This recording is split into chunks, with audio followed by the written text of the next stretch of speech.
बाड़मेर में पंचायती राज संस्थाओं के चुनावों के तहत 23 नवंबर को पहले चरण के चुनाव होंगे। वहीं पहले चरण के चुनाव का प्रचार शनिवार को थमने के बाद रविवार से दूसरे चरण के चुनावों के लिए प्रचार शुरू हुआ।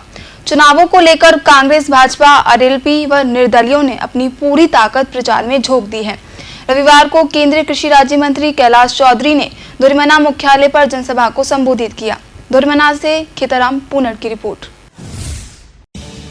जिला परिषद व पंचायत समिति सदस्यों के चुनाव को लेकर भाजपा प्रत्याशियों के समर्थन में केंद्रीय कृषि राज्य मंत्री कैलाश चौधरी ने धुरमना मुख्यालय पर जनसभा को संबोधित किया। चौधरी ने सर्वप्रथम रानी भटियानी मंदिर में पहुंचकर पूजा अर्चना की तथा उसके बाद भारतीय जनता पार्टी के कार्यालय का फीता काटकर उद्घाटन किया। केंद्रीय मंत्री कैलाश चौधरी ने सभा को संबोधित करते हुए वर्तमान सरकार को आड़े हाथ लेते हुए नाकामियों को गिनाया तथा बीजेपी सरकार में हुए विकास कार्यों का उल्लेख करते हुए बीजेपी के समर्थन में मतदान करने की अपील की गई। मंत्री चौधरी ने पत्रकारों से बातचीत में कहा कि आजादी के बाद पंचायती राज चुनावों में पहली बार भाजपा इतिहास बनाने जा रही है।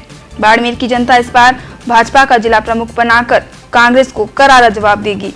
केंद्रीय मंत्री कैलाश चौधरी ने कहा कि न्याय की जब बात आई तो 2018 के कांग्रेस के घोषणा पत्र के दौरान कांग्रेस नेता राहुल गांधी का चुनावी नारा अब होगा न्याय याद आता है, लेकिन राजस्थान की जनता अब तक पूछ रही है 20 महीने तो हो गए, आखिर कब होगा न्याय?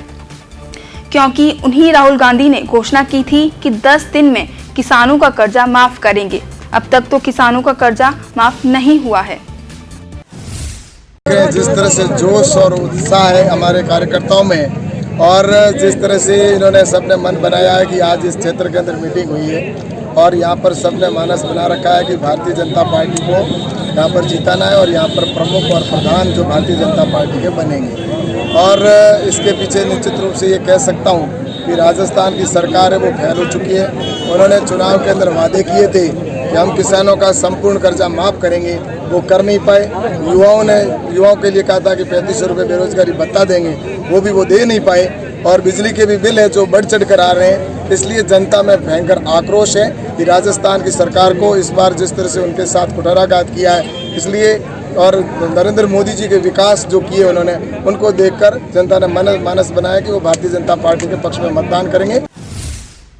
चौधरी ने कहा कि आज भी करीब 22 लाख किसान बैंकों के कर्जे की जाल से मुक्त नहीं हुए हैं। इस प्रदेश में आप लोगों ने लगातार देखा और सुना होगा, चाहे साहूकार के कर्जे से, चाहे बैंकों के कर्जे से, चाहे तंगी से, चाहे बेरोजगारी से, चाहे कोरोना से, आर्थिक स्थितियों से, उत्पन्न व्यवस्थाओं से कई लोगों ने आत्महत्याएं की हैं।